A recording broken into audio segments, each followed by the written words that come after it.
večer. Dobrý večer. Prosím, představte se nám. Moje jméno je Radoslav Fízer a jsem z Banské Bystrice.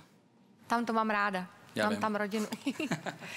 A co budete hrát a zpívat? Budem zpívat Andrea Bocelli a Marta Sanchez Vivo per lei. Sám? Sám. Oh, Aha, na holku i to kluka. som zvedavý. Vivo per lei, anch'io lo sai, e tu non esserne geloso. Jsem zvědavý, jak udělá ten dvojhlas. Tutti quelli che hanno bisogno sempre acceso, come lo stereocamera di quella sola adesso sa, e anche per lui, per questo io vivo per lei.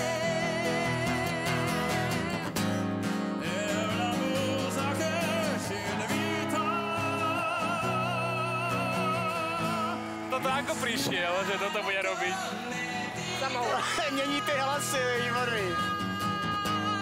Attraverso un piano forte, la morte lontana, io vivo per lei.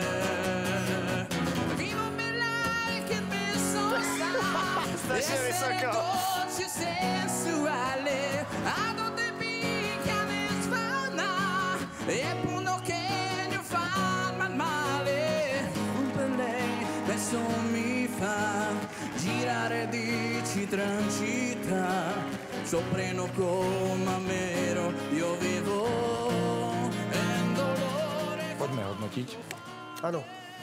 Já děkuju, ano. Postupujete. Ďakujem pekne.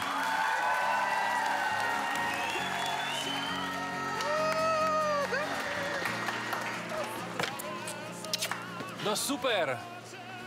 Gratulácia. Ďakujem pekne. Gratuluju. Krásný to bylo, děkujeme. Majte sa pekne.